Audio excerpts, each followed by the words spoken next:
Bonjour. Le programme de formation de chirurgie vitale est l'initiative phare du Global Surgery Lab, une section de la Branch for Global Surgical Care à l'Université de Colombie-Britannique.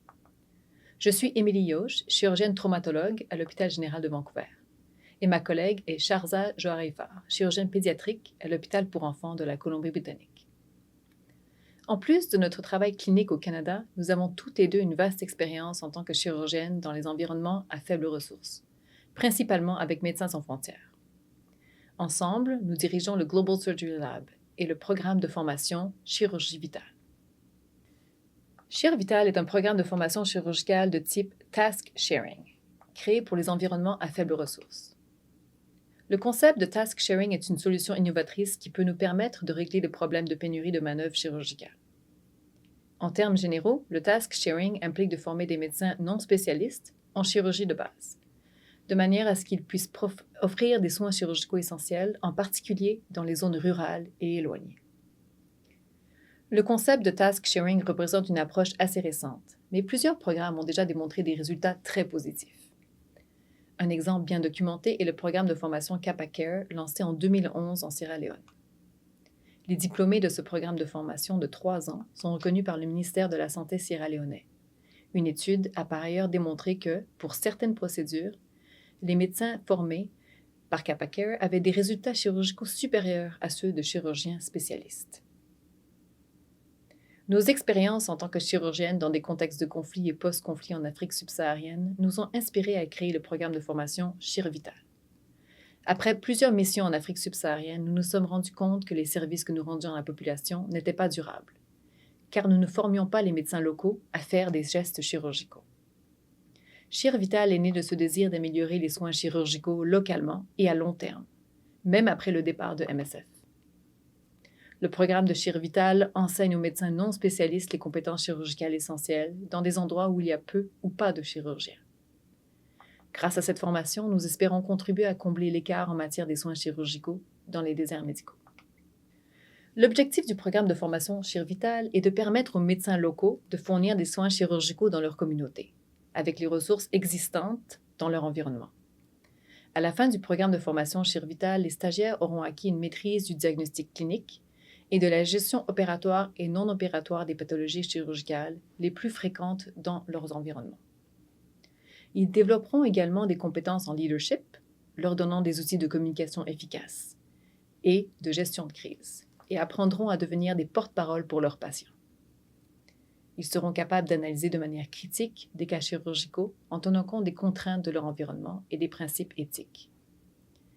Les stagiaires développeront finalement une approche de travail collaborative avec tous les membres de l'équipe médicale et chirurgicale interdisciplinaire, de manière à fournir des soins centrés sur le patient. Notre équipe reconnaît que chaque médecin en formation est unique et respecte les styles d'apprentissage de chacun. Nous sommes conscients de notre position en tant que médecins spécialistes venant de milieux à ressources élevées et respectons les connaissances et l'expertise de nos stagiaires. En particulier, nous savons que nous travaillons avec des médecins expérimentés qui connaissent les ressources, les pathologies et la culture de leur milieu de travail beaucoup mieux que nous. Ainsi, nous considérons véritablement cette expérience comme un échange bilatéral. Ce diagramme résume le programme de formation de ChirVital, qui est divisé en une phase fondation de 10 mois et une phase de consolidation de 8 mois. Nous commençons le programme de formation par un bootcamp d'1 mois, pendant lequel les stagiaires apprennent des compétences techniques et non techniques fondamentales. Pendant le reste de la phase fondation, les stagiaires complètent des modules didactiques tout en étant formés à l'hôpital. Un après-midi par semaine est réservé aux cours hebdomadaires et à la simulation. Pendant la phase de consolidation, les cours hebdomadaires continuent, mais une plus grande importance est accordée au mentorat et à la transition à l'indépendance en pratique des stagiaires. Le dernier mois de la phase de consolidation est la rotation de synthèse. Ici, les stagiaires s'intègrent dans les hôpitaux de district sous la supervision d'un chirurgien MSF. Après la fin du programme, les diplômés auront accès à un mentorat continu de la part des chirurgiens. Maintenant, examinons chaque composante du programme en détail. La composante didactique est composée de 10 modules qui abordent des compétences essentielles pour les médecins non spécialistes exerçant dans des milieux ruraux ou éloignés. 1. Chirurgie de base. 2. Anesthésie. 3. Trauma. 4. Sepsis. 5. Abdomen aigu. 6. Orthopédie. 7. Brûlure. 8 chirurgie pédiatrique, 9 obstétrique et gynécologie et 10 urologie. Chaque module est dirigé par un spécialiste ayant de l'expérience clinique dans des contextes à faible ressources. Le responsable de chaque module organise des cours virtuels en direct de façon hebdomadaire et agit en tant que mentor à distance pour les stagiaires. Pendant chaque module, les stagiaires lisent le contenu en ligne et complètent des quiz avant et après le module. Les modules ne sont pas censés remplacer un manuel. Plutôt, ils sont conçus comme des résumés concis et interactifs avec des diagrammes, des tableaux et autres médias supplémentaires. Les modules comprennent des descriptions des 44 procédures chirurgicales essentielles telles que décrites par la Banque mondiale. Ces descriptions sont complémentées par de courtes vidéos de 5 à 8 minutes qui démontrent comment réaliser les procédures chirurgicales les plus fréquentes. À ce jour, nous avons filmé plus de 25 vidéos dans notre laboratoire d'anatomie à UBC.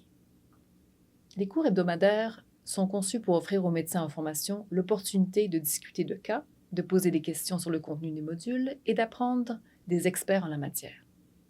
Nous encourageons les stagiaires à venir à chaque cours bien préparés, avec des questions reliées au contenu du module ou avec des cas chirurgicaux pertinents. Réciproquement, les stagiaires doivent s'attendre à ce que l'instructeur leur pose des questions. Ainsi, nous maximisons les opportunités d'apprentissage actif et améliorons la rétention des connaissances. Les formateurs sont encouragés à mettre l'emphase sur les concepts de base, à minimiser le nombre de diapositives et à garder les discussions basées sur des cas. De plus, les formateurs sont encouragés à rendre les cours aussi interactifs que possible. Enfin, les instructeurs doivent garder à l'esprit que le français n'est généralement pas la langue maternelle des stagiaires. Nous les encourageons donc à parler lentement et clairement. Les stagiaires recevront une tablette au début du programme afin d'accéder à tout le matériel de formation et de faciliter l'évaluation. Les tablettes auront déjà les modules, les vidéos ainsi que les manuels chirurgicaux de référence. De plus, la tablette peut être utilisée pour se connecter aux cours virtuels hebdomadaires. Les stagiaires doivent entrer tous leurs cas chirurgicaux dans un case log. Les tablettes seront également utilisées pour compléter les pré- et post-tests, les examens et les évaluations formatives appelés actes chirurgicaux techniques, que nous allons expliquer plus loin.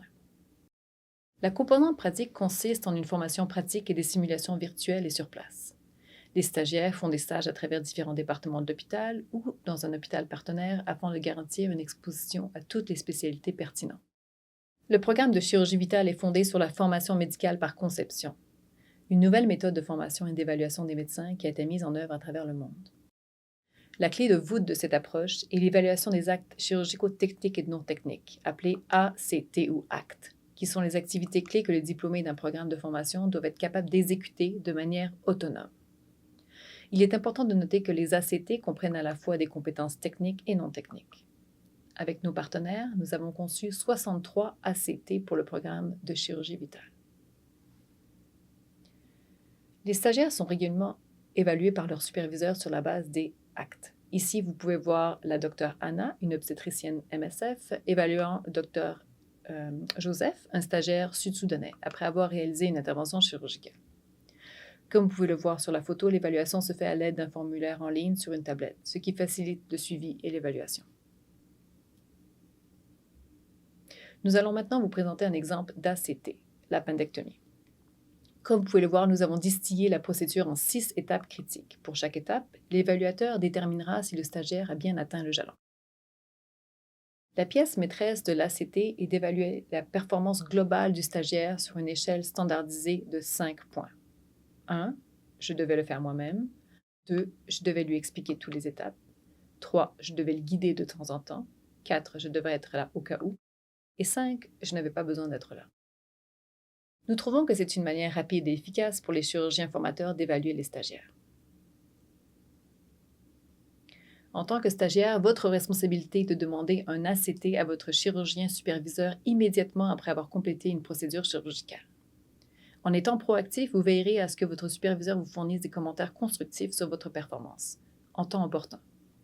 Pour réussir un ACT, les stagiaires doivent obtenir 3 scores de 4 ou 5, signifiant que le chirurgien superviseur devait être là juste au cas où ou n'avait pas besoin d'être là du tout. Vous devez réussir les 63 ACT pour obtenir votre diplôme.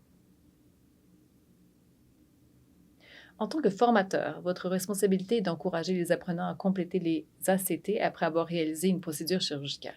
Nous encourageons les formateurs à demander aux stagiaires leur impression sur le déroulement de la procédure, puis à discuter de tous les jalons et à donner un score final.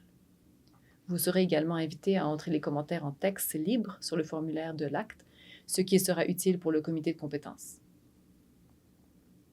Veuillez vous référer à la courte vidéo montrant une procédure d'acte simulée.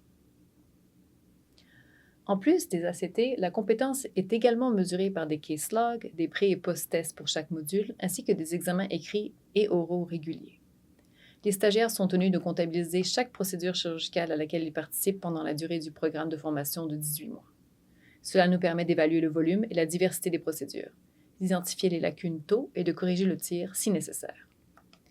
Dans la tablette, le stagiaire devra mettre le diagnostic, le type d'intervention et surtout son rôle dans cette intervention. Observateur, assistant, chirurgien principal sous supervision ou chirurgien indépendant. Ces informations seront cruciales pour le comité de compétences. Les stagiaires sont rigoureusement évalués. Ils ou elles compléteront plusieurs évaluations au cours de leurs 18 mois dans le programme de formation. Le premier jour du bootcamp, les stagiaires passeront une évaluation préliminaire pour tester leurs connaissances de base.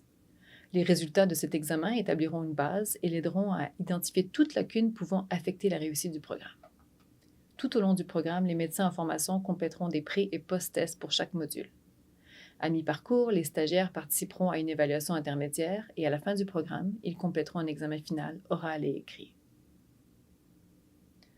Un comité de compétences composé des directeurs du programme de chirurgie vitale, des chirurgiens formateurs MSF, des responsables de modules et des référents chirurgicaux se réunira tous les 3 mois.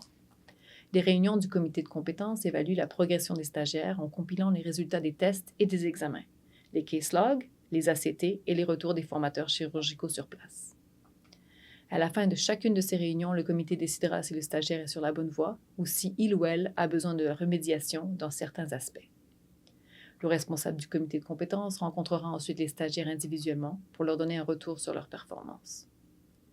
Des ajustements aux rotations, des matériaux pédagogiques supplémentaires ou des examens peuvent être organisés si nécessaire. Après 10 mois, les stagiaires passeront des examens écrits et oraux. Par la suite, le comité de compétences se réunira et déterminera l'éligibilité de chaque stagiaire pour la phase de consolidation.